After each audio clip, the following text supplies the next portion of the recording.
Today, we're privileged to have with us a professor here at UCF, who, and I'll only say at UCF because he's been around for some time and noted in his field. But Dr. Obi Nwakanma, okay, who is teaching in the English department here, and he graciously decided to change from last week to this week so he can speak to you guys. And come on in, we're just getting started. And so I was just apologizing for the room change because we should have known, should have gotten that information about the room change. So unfortunately, that's a communications gap that we have to rectify. But anyway, we felt that he could give you, from his perspective, his research, and also his perspective in reference to the African diaspora and the African American diaspora, and some of you are interested in both, and so you understand how that translates into the American culture and so forth. So without further ado, Doctor. I will just try and project as much as possible, but my voice is usually low. So let me know if you can hear me. Can you? Yes. All right. Okay. Well, thank you very much, Major, for giving me this opportunity to talk today. And I thought it would be nice to take into 24 and what we call the diaspora. The major moments that have completely shaped intellectual tradition. And my title, of course, speaks to that. It's the news of memory and its strange continuities and discontinuities in contemporary Black thought. I hope that by the end of this, that you will actually really help me understand what I'm talking about. Okay?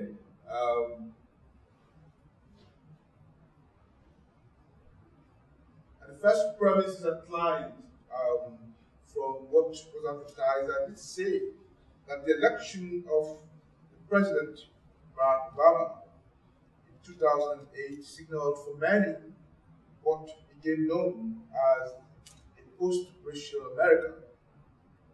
As an event, it came to mark the threshold of a new America which had to come to terms with its history of slavery, Black subjection, and the historical marginality of Blacks.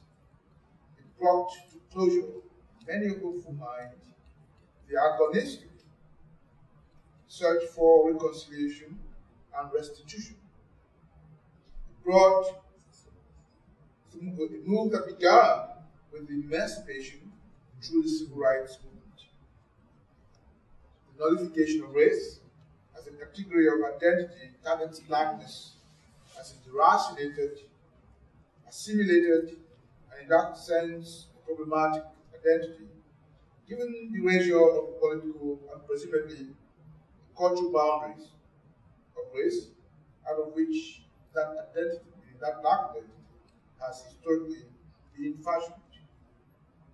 However, in the background of this debate of the meaning of the Black man phenomenon, Deborah Dickerson, an African-American writer, had written the following.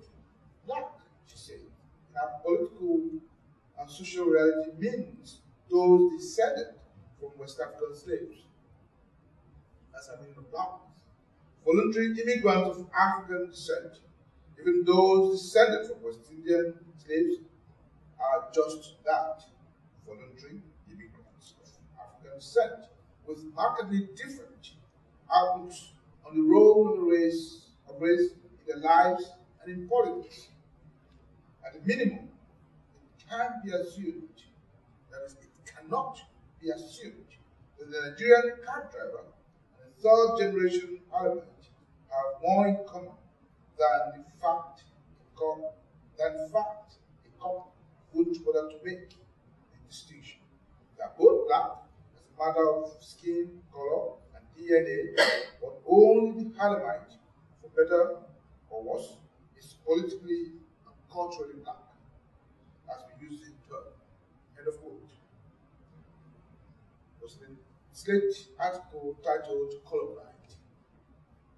Well, Deborah Dixon's declaration in that article that Obama is black for the complicated question of race and racial belonging in America and in the black diaspora.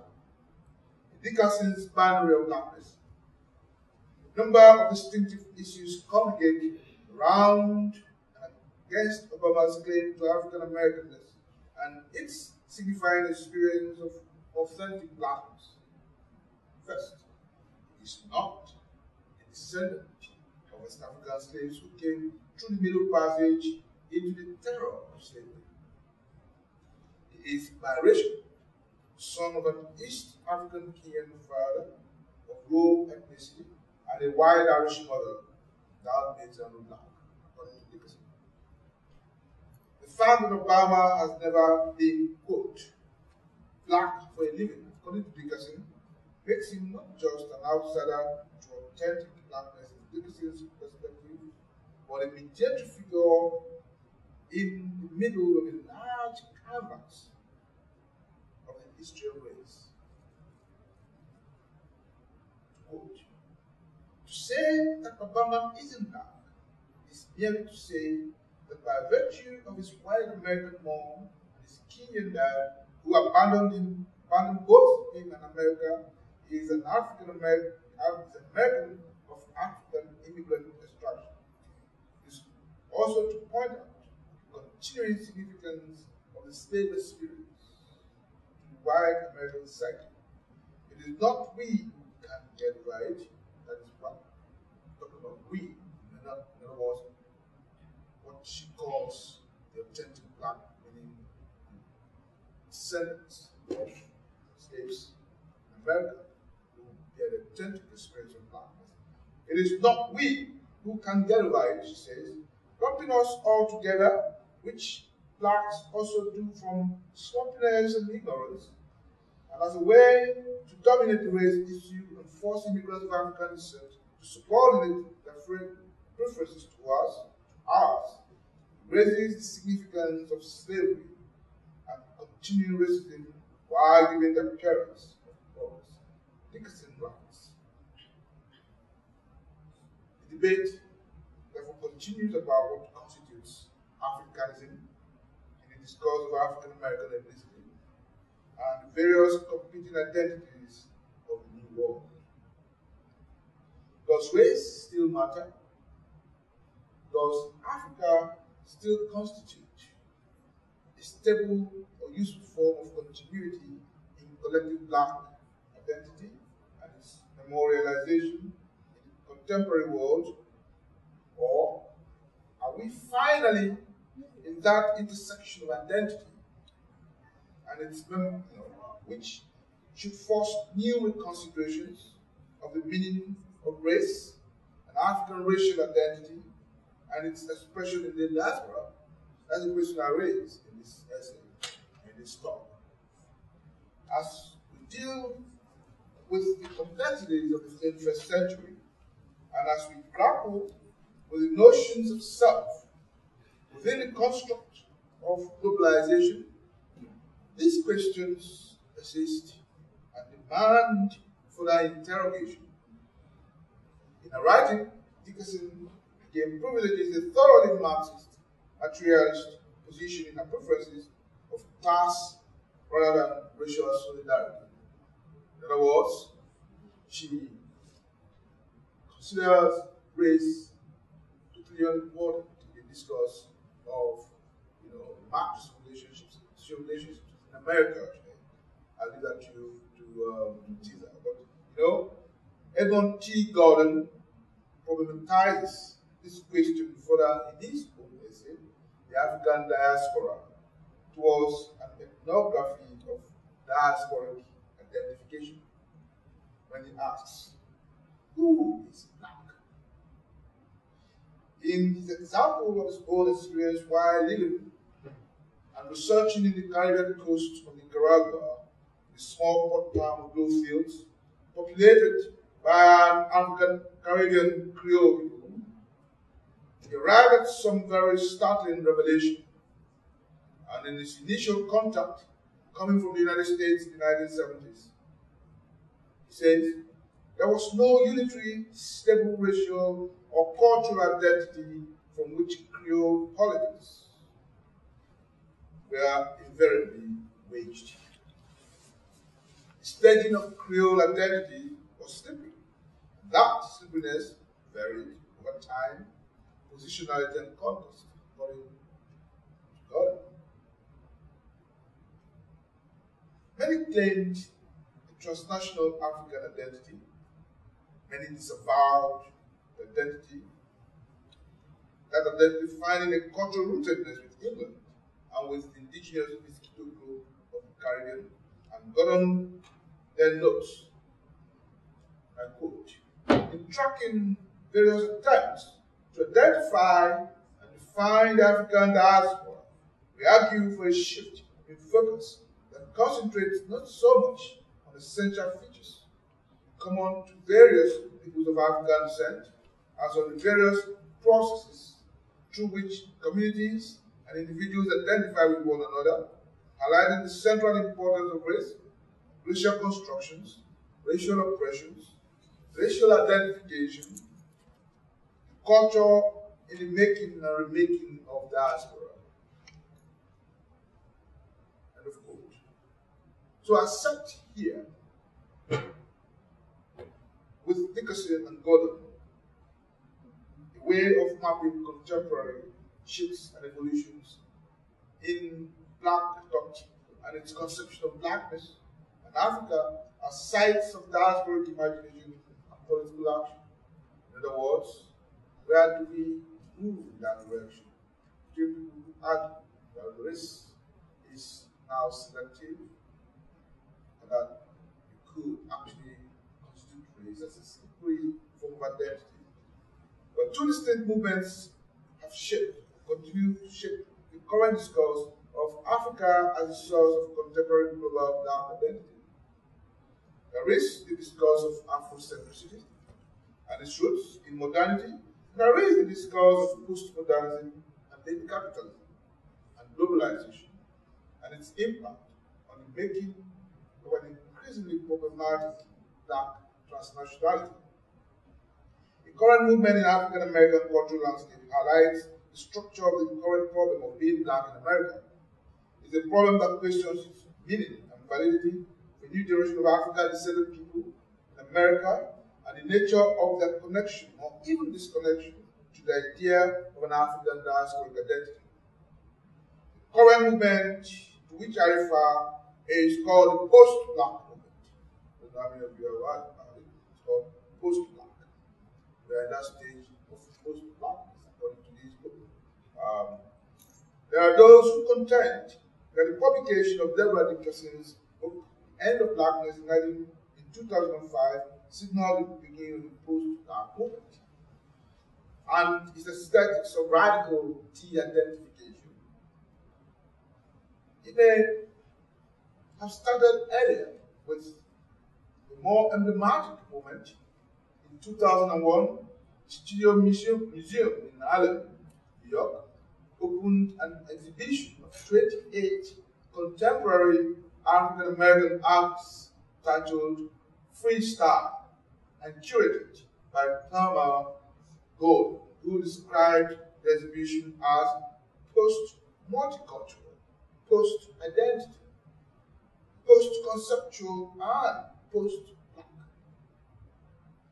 That vein of new Black postmodern art is rooted in what we might indeed describe as radical ambivalence.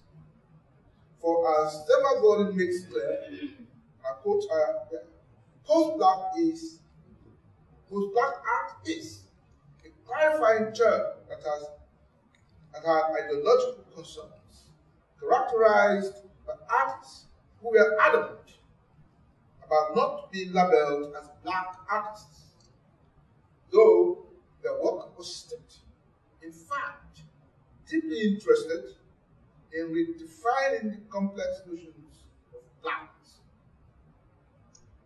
That led Cathy Bride, writing in the November-December 2002 issue of Art Papers magazine, to attempt to come to terms with the exact implications and meaning of the post in blackness of the freestyle artists and the art, and indeed traces its evolution with developments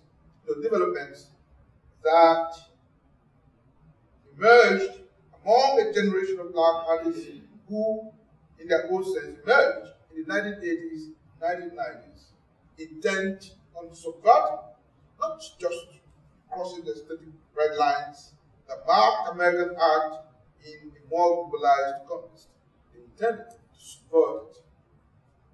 Among these artists of this emergent movement include those who were inspired by the work of the artist Kara Walker, whose black empire silhouettes would subvert stereotypic images of black culture.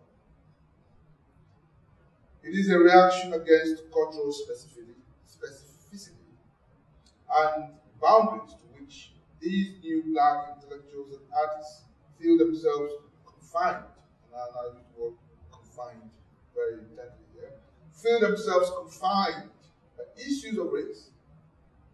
It's a film made emblematic by the African-American artist Laurie Jackson, whose work appeared in the 2003 freestyle post-black exhibit in the inaugural Georgia Triennial in the Sandler Hudson Gallery in Atlanta, whom Cathy Bride quotes in her essay.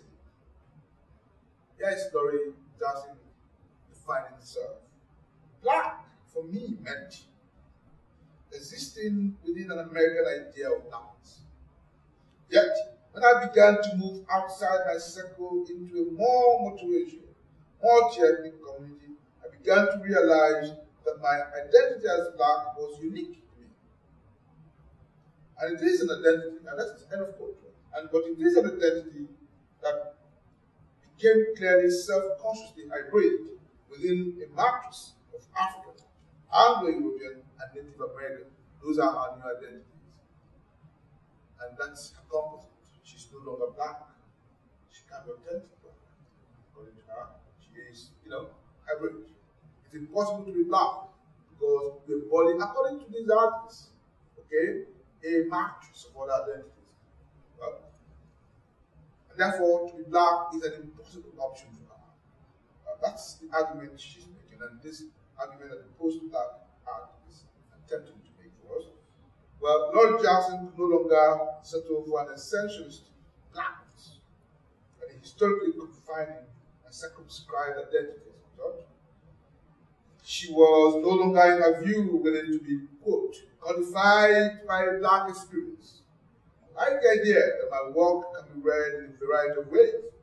I refer to memory, nostalgia, and loss, as well as to a desire to reach the future. It's an interesting proposition that as part of an attempt to reach the future, you have to abandon yourself, or the idea of confine yourself in this body of blackness. Clearly, the disease of this current notion of the dangers of the limited self in a globalized world drives aesthetic and ideological tendency among the generation of black artists and intellectuals. For as Cathy Bride posits, the post-black discourse will be an ongoing and intense one. However, regardless of the ideological stance or the form or content of the art making, many of these young black artists ultimately hope to be integrated into the broader canon of Western art history. None wants to be, quote, just a sidebar of special interest studies. Don't want to just study the black African American, department. They want to study it in the Department of Art. And I think perhaps but the startling claim that the black artist wishes to walk outside the frame that will permit the wider inscription into the Western canon is an important one and justifies my own reading of the movement as reaction. I think it's a very reactionary style. Okay? And post-black discourse was of course assumed, has of course assumed a new significance with the Obama presidency and its implications in the discourse of black diasporic identity, and has been intensified with the recent publication of the book by the African American culture critic called Ture, whose recent book, Who is Afraid of Blackness, of Post-Blackness, Who is Afraid of Post-Blackness, What It Means to Be Black Now, continues to sustain the claim that the definition of blackness is expanding beyond because it is dichotomies of authentic and legitimate blackness. We have two kinds of blacknesses now, according to these positions. One is authentic, one is legitimate. Okay? Ture locates his own definition of what it means to be post-black. It is a movement away from origins, away from the history of the linkages that formalized the African American experience and identity through its historical struggles. Post-black, in Ture's words, is a critical quote, a critical generational break from that part of black history in which to be black meant a mere constant warlike struggle for de jure and de facto rights. It is enough here to suggest, end of quote, that's what Ture is saying, that it no longer wants to be confined to the history of black struggles as implementized by the past. Okay? People like Martin Luther King, Malcolm X, etc. No longer important points of reference. They've done it. The Bible, as the advocate of blackness. Okay? Okay? They don't want to be confined by that context or identity. It is enough to suggest here that post-black discourse verifies the existential anxieties of being black by taking new forms of self-imagining in which black is no longer adequate and particular, but expansive and multiple. It is, as Stuart points out, not post-racial. No, it's not post-racial, because post-black consciousness still works within the construct of a black identity. It is just a more complex and complicated identity. It is a form of passing. From the 1990s, this new mood of a deracinated blackness and its aesthetics of ambivalence as a mark of its hybrid forms took the guise of a reactionary modernist counterculture, best exemplified in Paul Gilroy's Black Atlantic. Gilroy leads Africa as a source of black diasporic origins and cultural experience in the world, privileging, however, a movement of transatlantic identity formation shaped only by the Middle Passage and by, quote, special bitterness of New World slavery. Africa precisely is absent in Gilroy's construct of the diaspora, because in Gilroy's claims, the affinity of New World blacks cannot be conceptualized fundamentally along the line of a mystical unity determined by a continuously shared racial memory rooted in the ontological space of the modern continent. Okay, Africa is an important dimension as far as we're concerned in defining this idea of the Black Atlantic, according to Gilroy's Black Atlantic. Black identity is rather mediated by its unique cultural, economic, and political realities, which the Black Atlantic, rather than Africa, is source. It is therefore necessarily hybrid.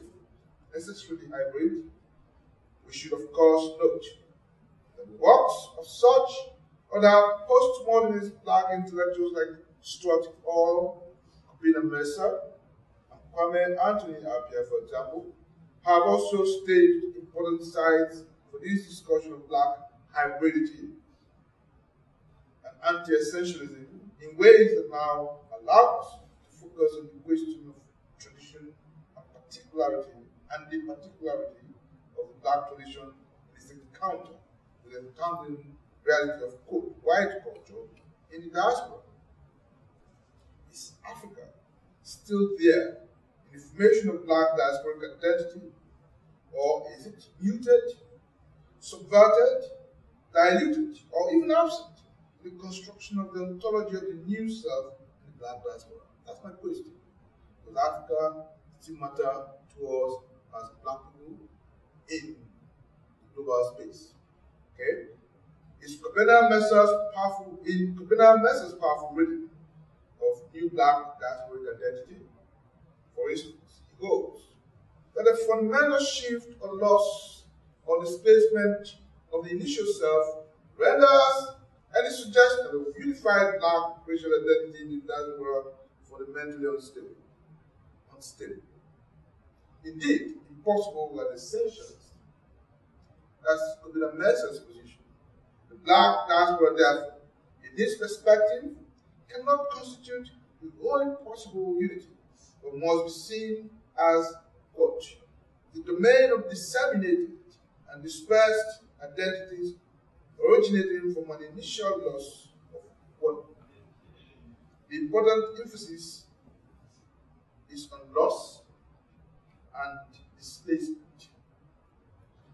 As Gordon also notes, for Messer, there is no unified black community. And blackness is an open signifier complicated by the divisions of class, gender, sexuality, and ethnicity.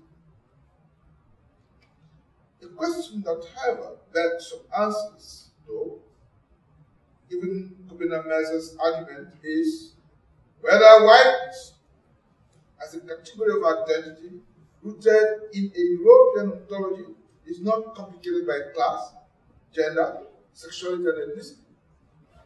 Is it possible, therefore, to construct a unified white European identity in the context of a Western cultural history, given that possibility? Is there such a thing as a unified Western European identity in the New World? And if there is such a thing, what way is the black identity rooted in African cosmologies less stable in its contestation of a new world space? That's my question. I raise these questions as a foreground to exploring more Afrocentric reading of global black identity rooted in black memory of itself, rooted in Africa. It is thus far clear to us that a cultural relativist theory of black identity makes it slippery and contingent, and therefore discontinuous from its source. Such new dichotomies of blackness, as exemplified by Deborah Dickerson's attempt, for instance, to eliminate African immigrants from the blackness of African American blackness, is a narrative of rupture in that community, in which Africa constitutes in the mind of these dichotomies a diseased and an uncomfortable relationship. Identify with an African past or constituting its present in embodied history, struggles, and conflicts for the diaspora raises important questions and dilemmas of selfhood for these new theories of slipperiness and contingency. The recognition of oneself after a long history of separation, distance, and loss, the image of Africa is a cycle condition that stirs an inner disturbance. It raises an old problem signified in the poem Heritage by County College. What is Africa to me? Copper Song, Scarlet Sea, Jungle Star, Jungle Track, strong bronzed men, or regal black men, whose loins are sprung, when the birds of Eden sang.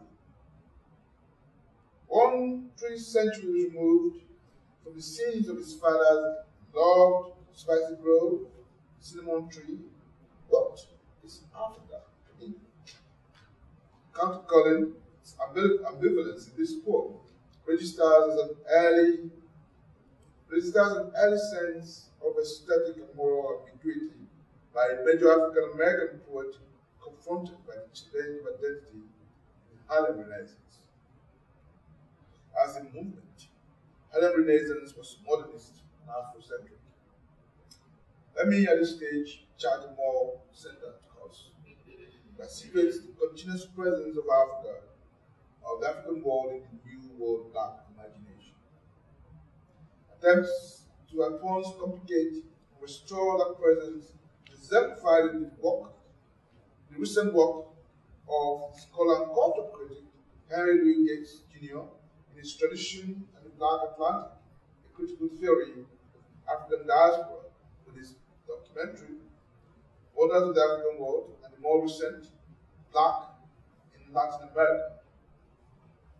Indeed, in his early work, The Blackness of Blackness, he critique of the sign and the signifying monkey.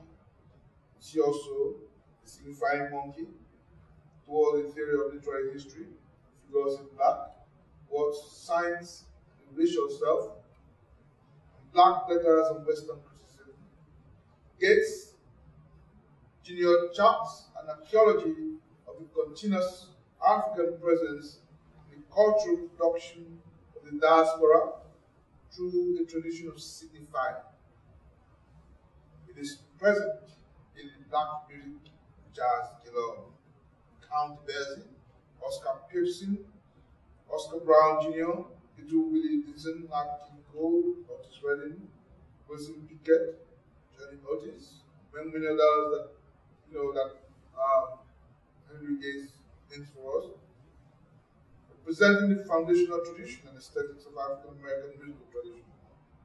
It is present in its literary tradition. I'm talking about African American literary tradition, and in its other forms of expressive art.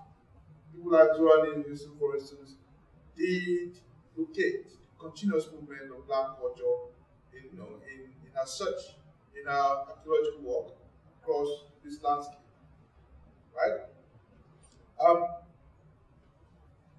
Global black expression, in short, is marked by its propensity to signify and to get signifying is the black master trope or trope of tropes.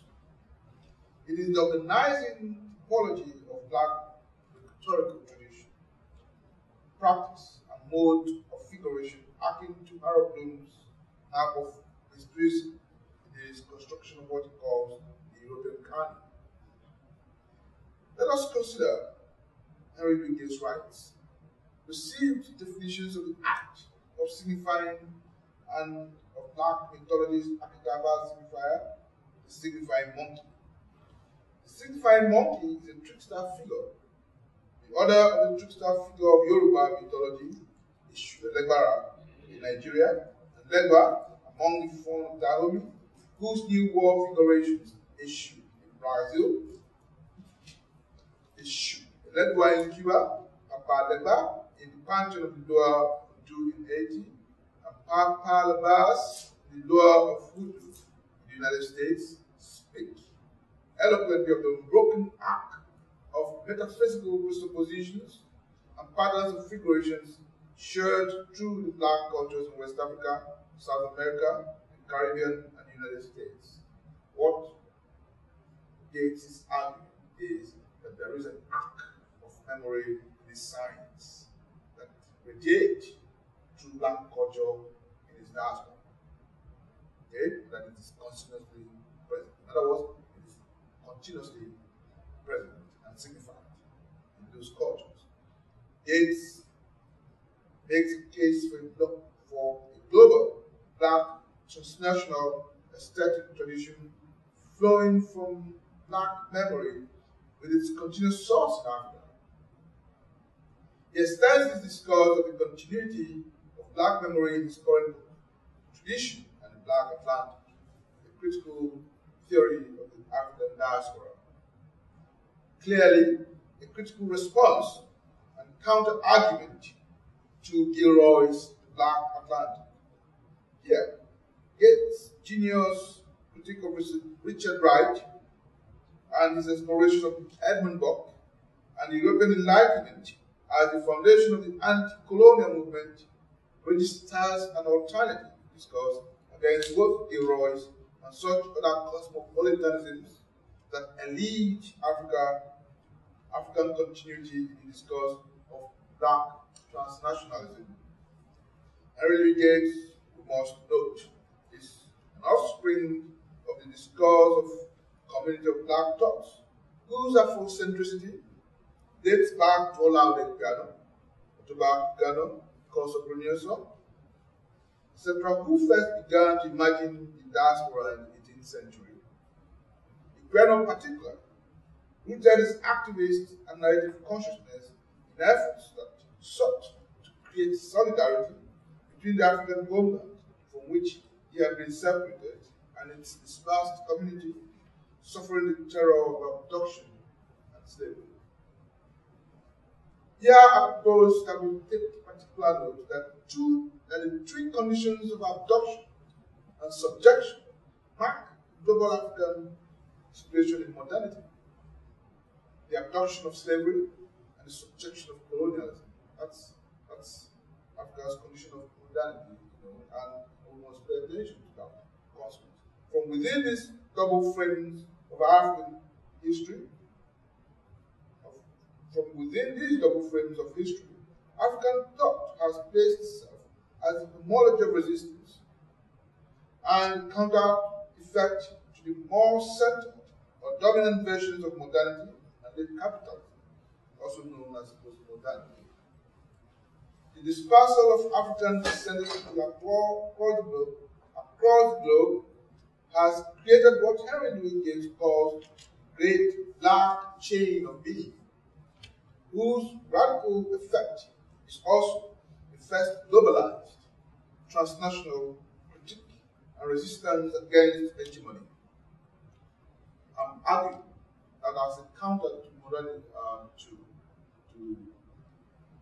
modernity, Western modernism, Africa's modernist art is resistance, is staged for us as resistance against hegemony.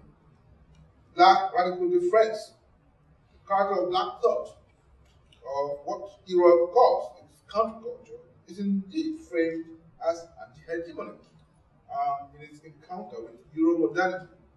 From Equiano's anti-slavery and abolitionist activism to Blyden and Delaney's African restoration and resettlement initiative in the 19th century, to Marcus Garvey's radical Pan-Africanism in the 20th century, to the Harlem Renaissance, to the Zikist anti-colonial movement in Africa, to the Black civil rights movement in the United States, and the anti-apartheid movement in South Africa, we could mark the historic stations of the cross of Africa and her diaspora and the shape and manner of its connections.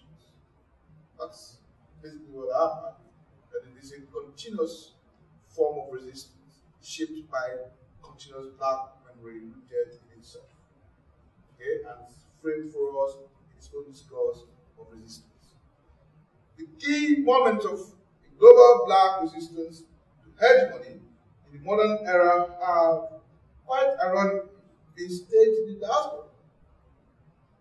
The ideas of continuity of memory between Africa and Africa-descended people in the world can also be seen as a stimulant of historical action from its thought process that legitimizes the black presence in the history of the world, which diaspora constitutes an important staging post.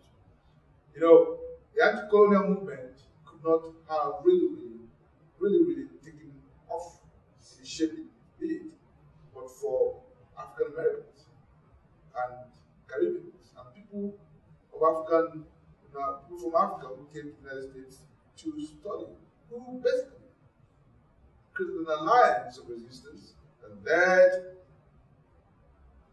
to the anti-colonial movement and to the civil rights movement.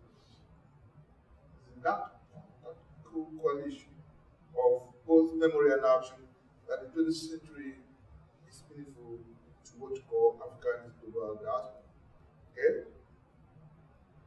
The connections between Pan-Africanism and the anti-colonial movement and the civil rights movement as constituting a single movement in history cannot be overemphasized.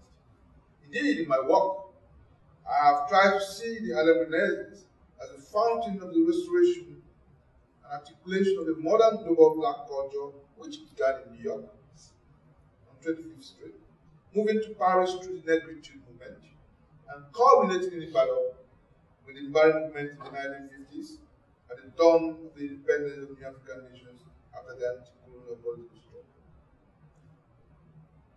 And also by 1968, the passing of the Civil Rights Act, as a culmination of that movement and the struggle.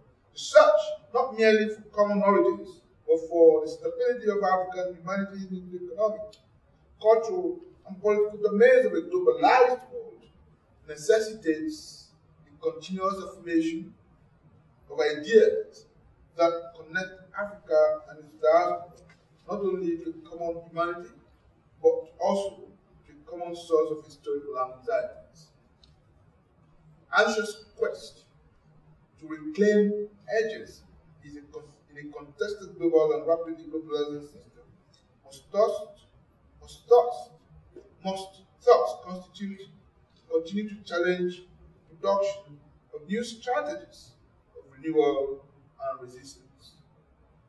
There is, of course, to summarize, a condition of ambivalence that grows out of a different quest, another form of anxiety, how the presence of Africa complicates and challenges material and psychic conditions of many Africa-descended people who see Africa as constituting an impenetrable and unresolvable problem of affinity, both in its present and in its past. It is an ambivalence which has been shared and expressed by key African American intellectuals, writers like Richard Wright, Ralph Ellison, Count Collins, and others in the past, and as Henry Louis Gates notes in his current work. And I quote him, "Indeed, Wright and his former friend, rival, and eventually literary antagonist, Ralph Ellison, curiously enough, shared this seeming aversion to Africa and its Africans. They saw the American Negro, just as Kenneth Clark and the early Melville Hesketh did, as sui generis, the Middle Passage as an event so traumatic as to make a people who emerged to the nightmare of the slave ships a new kind of black person, a tabula rasa for it.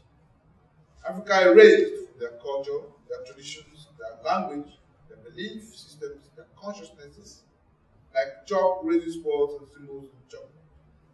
If, as Wright would have it, there's a bigger Thomas in all us American Negroes, I want to argue that there's a Richard Wright in our generation of diaspora intellectuals.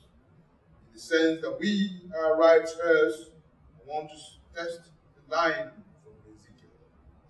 The fathers have eaten sour grapes, and the children's teeth are set on edge. I think Henry Louis Gates captures these features of black diaspora without well enough, that we feel the immediacy both of its challenge and its contradictions. Thank you very much.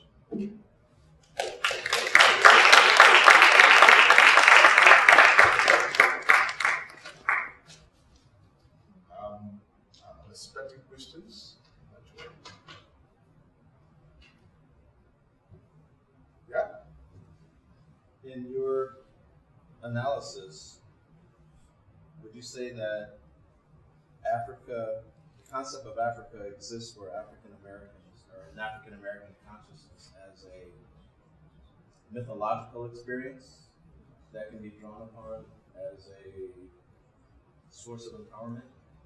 That's my argument, and that's my perspective. I mean, I'm arguing against those who say you should that it's raised, that it doesn't exist. And I'm saying, well, the first evidence is first the language, the culture, the history, the past. It's science.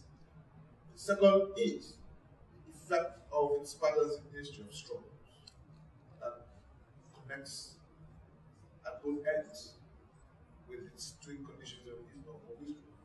I think that, The African American idea of itself is vastly more empowered if it's rooted in its origins. Because to cut it off from its origins is to erase its roots and set it adrift in Black Atlantic. Does that conflict with the reality Those of conflicts. what Africa is? I think that's the argument that people like Mesa are making. That the reality itself is that there are many African Americans. Okay, there are different kinds of African Americans. There's no wholly defined identity. And we should take it from there. And I'm arguing, is there such a thing as a European identity? Does it mark a particular reality for Europe or that? Those Europeans are in their diaspora.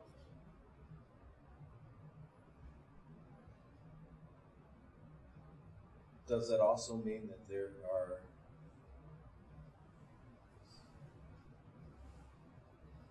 different kinds of Africa for African Americans? There's Africa of the mind.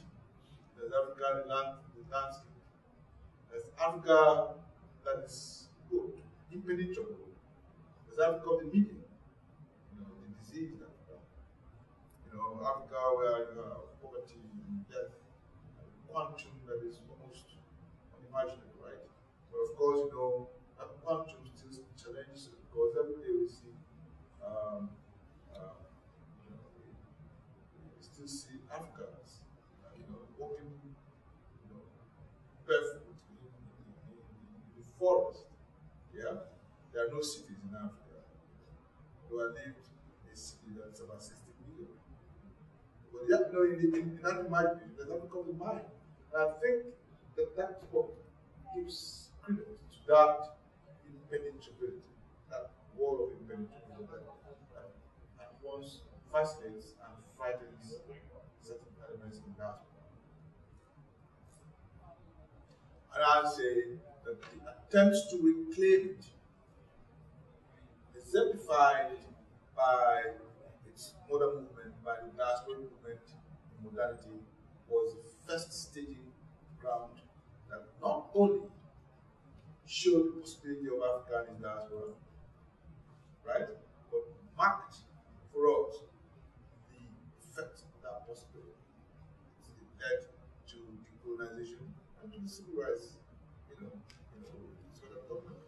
So there is, in my challenge on war that once ruptured might make it possible for people to see beyond the veil of history.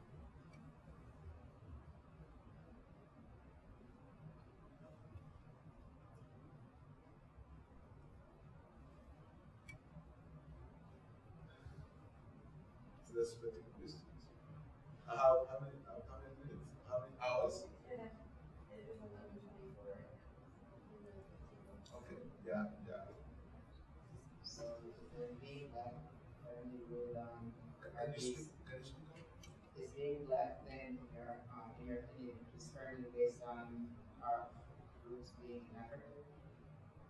Does being black mean your roots being in Africa? Yeah. I hope it does, because again, I think that the argument that people in post-black movement are making is that it's not. Right? It doesn't have to be. But it's about your consciousness of it. I think that if you take a large frame of picture and trace yourself, I mean, the work by people like Henry Bill Gates, who are doing these DNA things, testing, discovering and recovering origins, seems to suggest that there is a quest towards relocation, towards fixing that identity to something more permanent than we do. So yes. Yeah. Well, then, are the people who put forth the idea of post-blackness, are they, in your opinion, are they disconnected from historical experience? I think they're searching for forms of new identification, forms of new reality, and that's legitimate. Okay, and I do say here that those forms have also been expressed. You read Nella Larson, and phenomenon of passing. It amounts to that's what it is. We have hard need. It's not new. It's a phenomenon of passing. To erase this because you are challenged by the view of yourself in the mirror.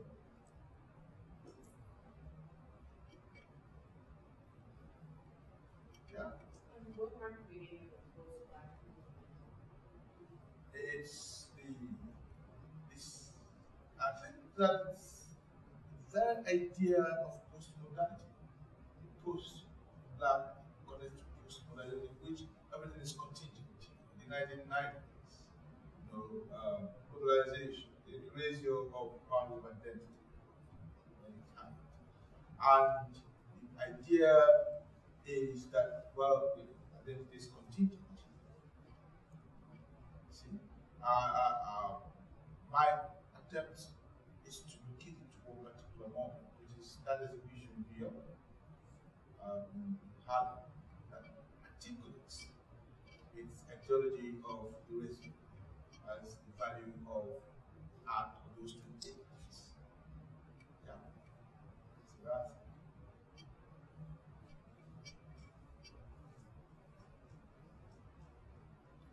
yeah. So is being black an identity? Is it a culture? Is it an ethnicity? Because by your definition, it seems like an identity. Being black, I hope, is an identity. Because again, if you walk on the streets, right? I'm not sure anybody will mistake you for an Indian.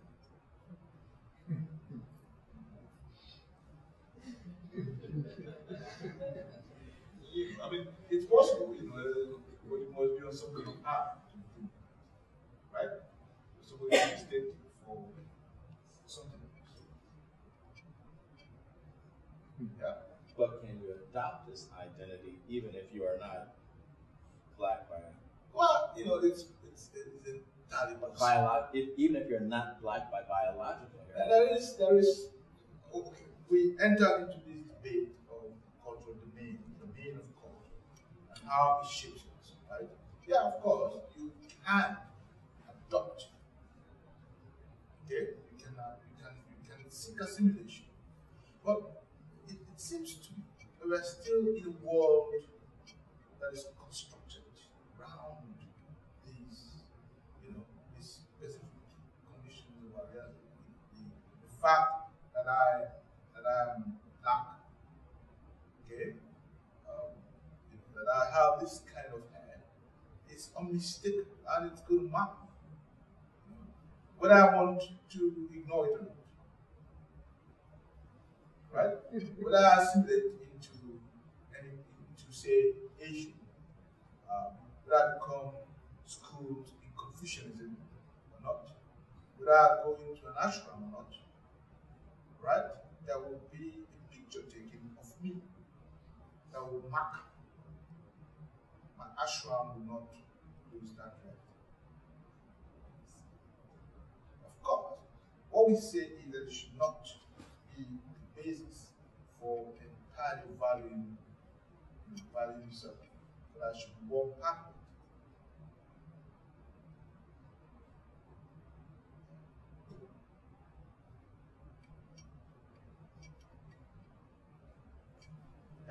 Yeah, well, just to comment on the discussion, because I have this discussion a lot of times with students. And what happens is you never hear a Jew saying, I'm not from Israel, even though they weren't born in Israel. There's always this connection to Israel, an Italian to Italy.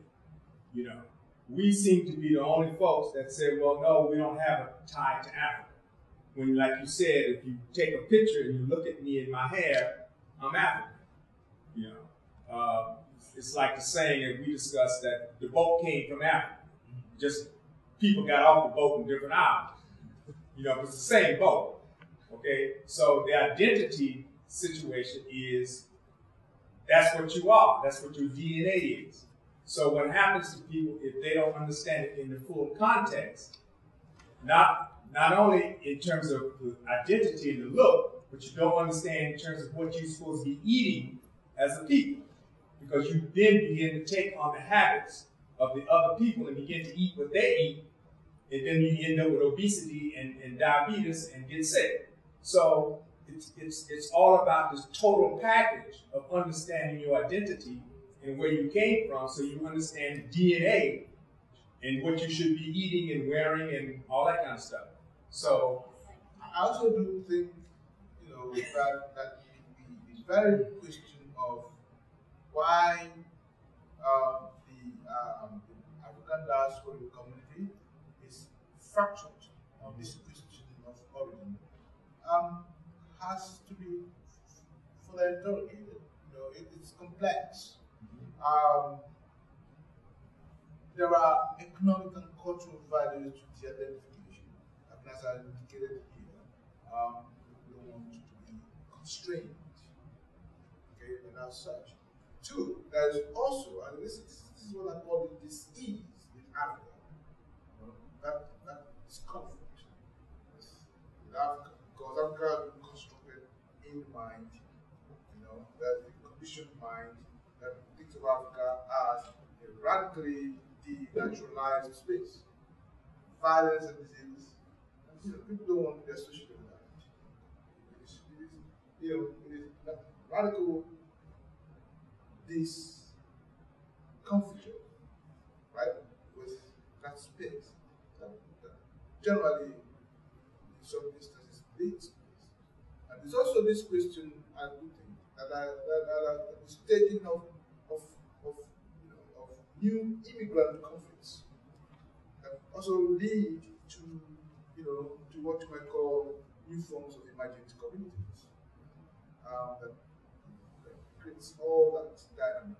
But it's a problem, it's a debate that I hope we can continue to deal with the African American community.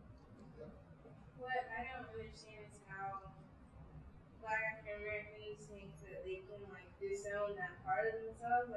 I understand how people do, but at the end of the day, if I walk down the street, I'm still, that girl's Black, or she's African American.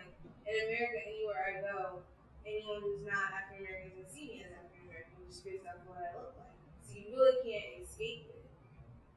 Well, you represent one particular viewpoint, okay? But there are viewpoints that say, well, you don't have to be marked.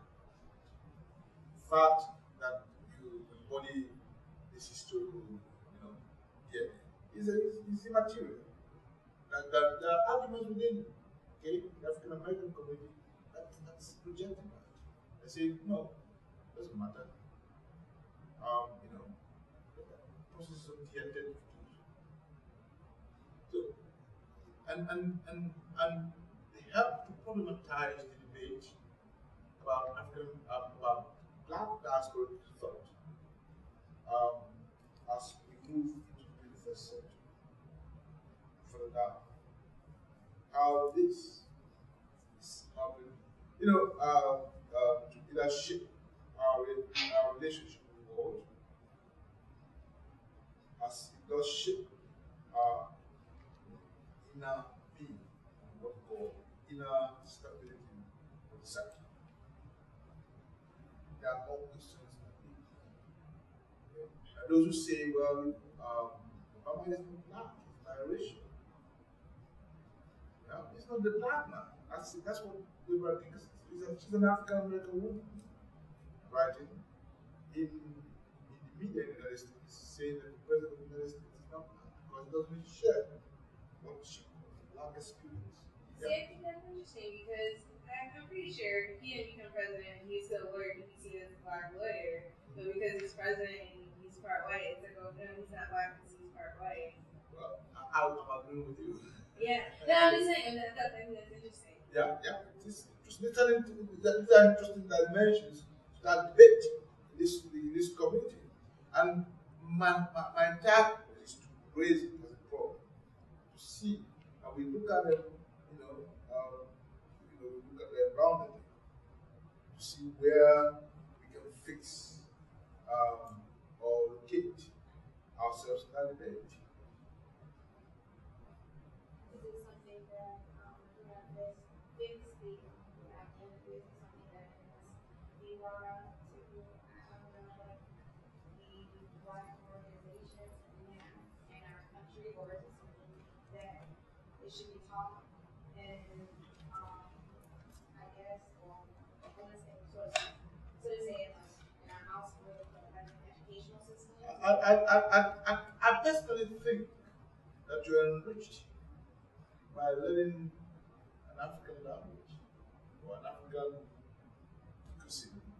That spending a summer in Nairobi or Lagos or Nsukka might be worthwhile. It doesn't say that spending a summer in Paris will not be worthwhile, but it adds a different dimension to your experience. Okay? So I think that it's valuation. It's also your notion of empowerment. Right? I think that the condition of Africa was African American and his diaspora, and African diaspora, was strengthened significantly by that connection in the 20th century that we call Pan-Africanism, that led towards towards the articulation of conditions and freedom across that led to decolonization and to civil rights movement. I think that's one way that that relationship to concretize itself in the century. I also think that it's not there is in fact there is some point with those who also say you cannot totally think about Africa to the essential and African American identity these essentials to it, which is yes, it is true.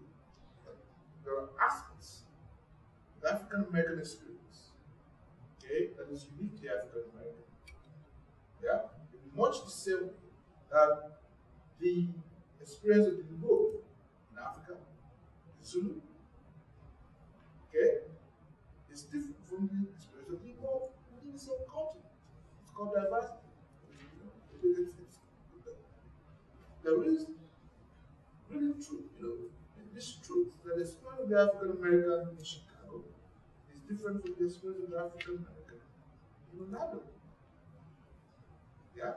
It's point of location, and location is important in these constructions. But on a general principle, okay, there is coherent Africa. There is a coherent historical experience.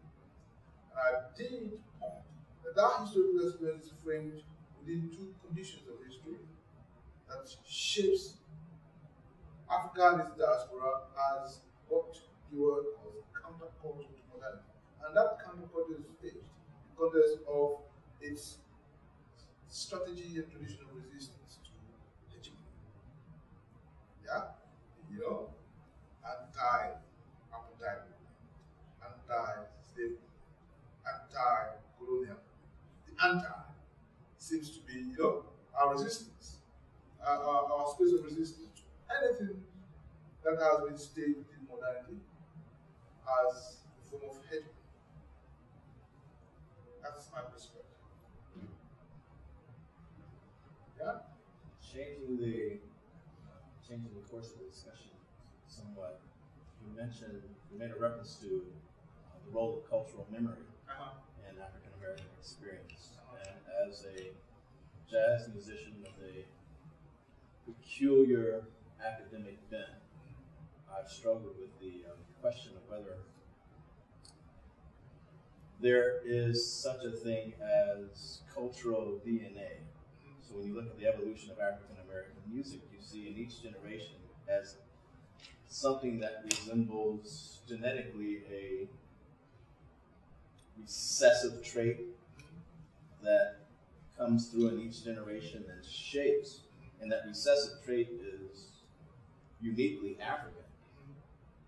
So if you look at the evolution of jazz over the last, well, from 1900 to about 1980, or the evolution of African American in general, you find these things that it seems like every generation identifies themselves as being more and more African American by these things they put in their music, whether it's different aspects of rhythm, whether it's different aspects of melody. Is there such a thing as cultural DNA? I think you call it jazz. It's its roots with its various expressions. See, that's where culture functions. It ramifies. It expresses itself, as a very little phenomenon over time. That's what of life is its foundation truth. That's what it is. But there really is a cultural DNA. The one pot soup, African American community. Yeah? This is cuisine. Cultural DNA. It expresses itself over time. Whether it's in the food culture or even in the rhetorical expression of itself.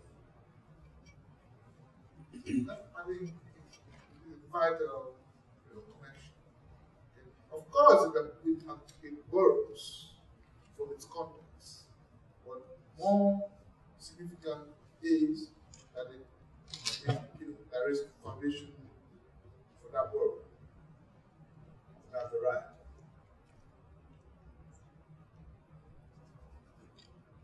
Yeah. In terms of identity, would you say, like, to people who are of mixed race and they have African blood, but they don't particularly look African, would you say that it's a question of somebody identifying themselves as being black or African? Would you say it's something to the individual? Would you argue that it's something greater than that? I frankly, I was here in America and I was confronted by this extreme, fascination with race. And I can understand why, but we have Nigerian kids with European mothers born in Nigeria who have lived in Nigeria all their lives. Okay, how do they identify? That's a crucial point. Okay, it's I think that there are ways in which you need to fix that question of who identifies with who. Okay, culture is either matriarchal or patriarchal. Okay, or it's about how the family transmits itself, how the structure of community transmits itself. In our culture, it is true that children could bear their mother's names, but they belong to the community. You choose your community. Yeah? That's how I think it's a very complex question, especially in this environment. But I think it's also mediated by the so-called one Trump principle that already names you. Yeah? That already names you. There's a legal foundation to that culture of naming. Yeah? That's how culture is socialized and formed. And I think that again is the basis upon which you decide identity if you choose. And again, identity is a fundamentally problematic question in an environment where it is marker of power. Yeah? And it is left in that sense to all kinds of it's therefore contingent on one's extreme private, relationship with self. I think that's where I want to look at it. Does that answer your question? Yeah. Yeah? Thank you so much for So joining I us can today. step it now. All right.